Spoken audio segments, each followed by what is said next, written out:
I recorded another Friday Night Funkin' clay tutorial thing, and then I realized to myself that's all I've really been doing with these clay things lately, and honestly I haven't been done anything else, and I did promise that I'd do something that is not Friday Night Funkin' related, so here we are today with the other video completely deleted because I didn't really have a need to post it. Hello. Today I'm going to be making something that is not Friday Night Funkin' related. As I said before, I'm actually going to be making this because in a couple days I'm going to the movie theater to watch a movie with my friends, which is not, I haven't done that for a bit, it's going to be fun. But you want to know what? It's opening night for this, and I'm assuming there's going to be a lot of people there, the movie of which being Space Jam. I know, I'm quite excited too. I think it's definitely going to be a lot of fun, and well, I haven't done a movie like that in a bit with them, so I think it's definitely going to be just overall a very enjoyable time. But I figured that because I'm going to be watching that movie live, I'm going to be watching it in the theater the opening night, I figured it would be a good idea to make, Daffy Duck. Both because my friend loves Daffy just to death, and the fact that he's Daffy Duck. He's Looney Tunes in the movie, main character. How could I not? I'll make Bugs eventually, but for now I figured Daffy would be something that won't take too long, and I know that I'm probably going to voice that over right about now. It took 4.5 hours. The reason for that being it's probably going to take much longer than I think it will, even though I think it'll probably take like 2 hours, but then knowing how I edited it, I probably was going to say something along the lines of it took like 3 or 4, I have no idea. Anyhow, I won't really beat around the bush. I kind of want to get started on this because it is currently 12:30 in the morning, and I kind of want to finish this at least by 3 in the morning because that's what I always end up doing around that time, or rather I actually end up finishing these things around 4 in the morning, and then I go to bed and wake up at like 12. I'm getting a lot of work done lately, but I've been sleeping in late, which is something I really don't like to do. I don't really sleep a lot as it is, typically like 5 hours-ish, something like that, but because it's the summertime and I don't really have anything going on during the days, I end up sleeping in a lot more, and I don't get as much done as I want to. So I'm going to be doing that, where I'm going to go probably for a couple hours. I'm going to get this done, and I'm going to time-lapse the whole thing, and the whole shebang. It's going to be good.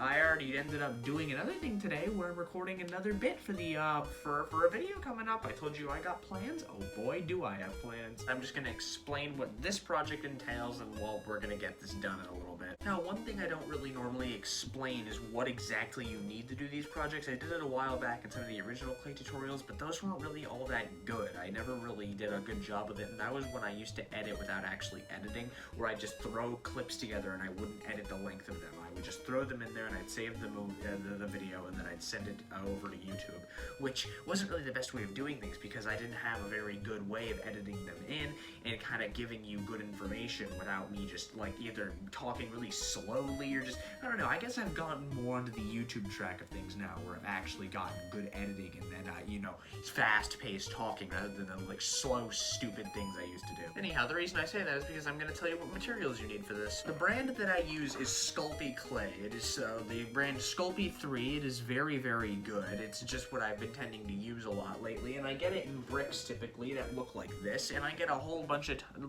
colors. It's nice, but I get this primarily, and I use a lot of them. I use every single one of them typically, and I'll end up taking different bits from each one and I will mix them together to make certain colors that I don't have. For example, this one I made recently from Friday Night Funkin'. Yes, I know, it's crazy. This one I had to mix together the orangish color to get to the hands and the neck thing there, which I really wasn't able to do aside from having to mix all the colors because I didn't have the color originally. I can't really give a good tutorial on how to mix colors, but what I can give is some advice where if you take, say, if you need a color where it's more like a matte, like orange or something like that, where it's like a darker orange, don't just go immediately for the black. You want to have a darker shade, but not black, because black really just makes it super dark, even if you put a tiny amount in. So if you wanted to make this darker, I would recommend adding maybe like gray to it at first, and then if it does really not get darker, add a tiny, tiny bit of black as you go. Just stuff like that to get it to really be where it's at. That's why what I'm going to do for Daffy's beak is see how it's like 3 different colors within these images. Actually, it's about 4 colors. Each image is a little bit different. I'm just going to do a mix match of all of them, kind of like an average color. So I'm going to take this one, which is kind of closer to this or that, and I'm going to mix regular orange and regular yellow with it, like this. So that will end up getting me the color that I need. And then black and white I have in bulk, which I have a black brick here, along with a much larger black brick down here from Sculpey, and a much larger bit of white as well. So I'll end up using all of those. I recommend Sculpey 3 clay just because it is soft, it's easy to work with, and it never dries out, of course. It's polymer clay, to clarify, by the way. Do not get air dry clay for these types of things, because air dry clay will shrink and it will not really be the best of things for you, because if you end up using air dry clay, if you have an armature on the inside, it'll shrink over it and it won't look as good. It won't look nearly as correct as it should be. So this stuff, it never dries out. It does not change size in the oven. It is a oven baked clay, as you could probably assume from me saying that. But yes, it is very good for these purposes, and it is how I've been able to build that shelf back there with all the stuff on it. Anyhow, the other things that you would most likely need for this is a lot of armature wire, which you can get offline or at a typical craft shop. It really doesn't matter. That stuff of which I mean is this. It is a 3mm aluminum wire, which I got, I think it was 12 gauge, something like that. But yeah, it's decently large. It might have been 9 gauge, actually, I don't remember. But it is pretty good. It tends to be pretty solid, but bendable enough to the point where you can make an armature out of it. But it's definitely sturdy enough to hold things up.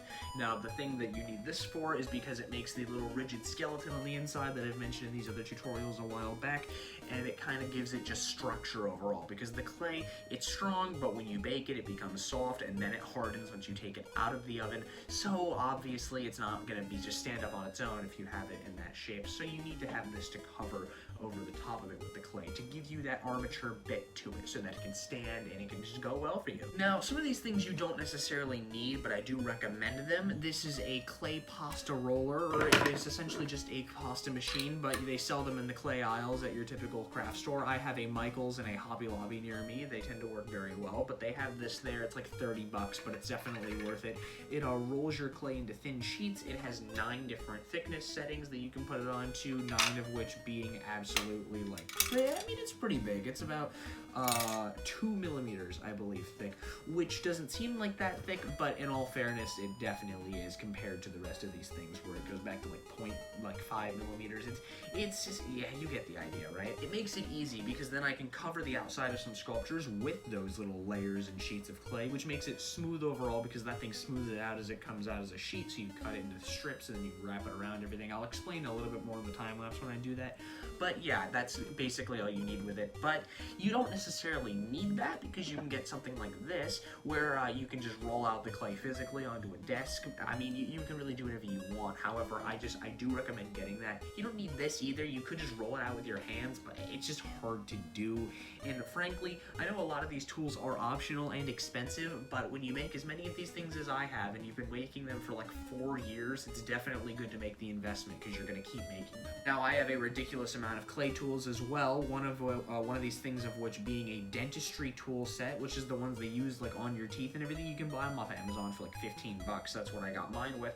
But it has all the little things where like they have the little metal sticks, and they have the little things on the end, the hooks, and the little like things that they tap with. It's just, they're helpful to have because you can use them to make tiny little indentations. But I also did get a little tool set that has like something like this in it, or really it just has a whole ton of my tools, which you can see right down here. This is just a bunch of random stuff I've got, like hot glue and some other random tools and stuff like that. But yeah, it's basically all the stuff that you would need. There's a little tiny like drill thing here if you want to drill into clay once it's hardened, or if you wanted to just make a hole into something. It really is, the sky's the limit. You can really do whatever you want. This is a ball tool where you can make little indentations into the clay to make a certain texture or an indent, which can give you like, say, an opening for an eye, or maybe just if you have a character who has like their face getting punched or something like that, you can put that in to kind of make their cheek look like it's caving in.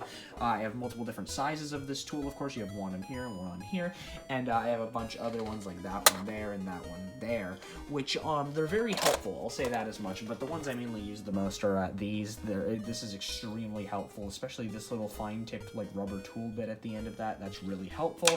Same going for this, and they're all ball tools. And I have a third one which is larger, which is right here. That tends to be very useful as well.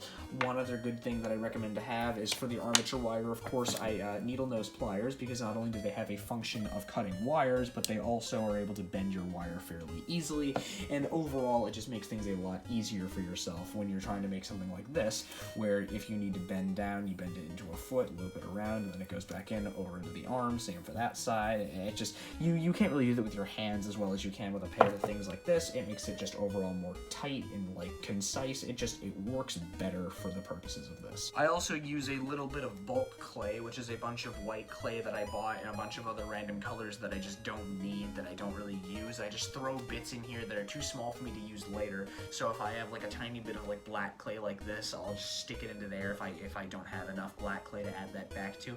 It just, over time, it adds up into a huge ball. But I've been making so many of these recently that I've actually had to go and buy a bunch of bulk bricks of white clay, which I need to do again. I had 8 of these bricks right here, and I've used 7 of them within the past couple of weeks. I've been making these things very often. But the thing that you do with that is you take it and you wrap the clay, like the bulk clay, you take bits of this, wrap it over the armature, and then wrap your actual clay around the outside of that. Because you're not going to see, like, say, if you had a character with a pair of red pants on, you're not going to see, say, red clay on the inside of the pants. You're only going to see the outside. So why would you make the insides of the pants out of red clay too when you're not going to see it? It's just a waste of that color, and honestly, it's just a waste of money because they're not cheap. I mean, like, one of these bricks is $3. Let that sink in. This is $3 right here, and while that may not seem like a lot, when you add these up over time and I have to restock, I have to get like 20 of these bricks along with a bunch of other white clay, which 8 of those bricks of white clay is $60. It is not a cheap hobby, but luckily I don't have to restock all that often, so it is kind of cheap in the long run, because really, I mean, even though you're spending a lot of money in one restock session, you're not going to need to restock for like another couple of weeks. So I mean, you know what, it's not the worst thing in the world. Anyhow, I've been talking for too long, but I did hope that explanation kind of was a little bit more helpful than some of the other things I've given beforehand, because I know I've just kind of been like, oh, base this off of an image and then you build it. Yeah, sure, that is what you do, but I never really go in detail about how you do these things, so I figured I would at least give a bit of insight as to how this works properly. But I think, aside from all of that, that should be basically the basics down. Yeah, I just said that. I said basically the basics. Are you?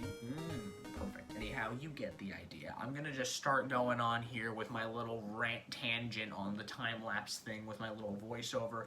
And before you ask, and I know this is gonna be near and dear to some people's heart, yes, I am currently wearing the Star Wars jammies.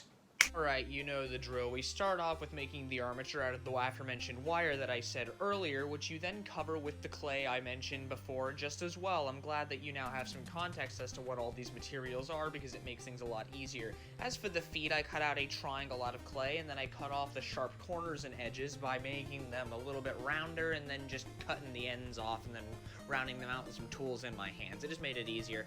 But I cut 2 cylinders of orange clay to wrap around the legs, which I then did when I put them on. I smoothed them over and they look nice.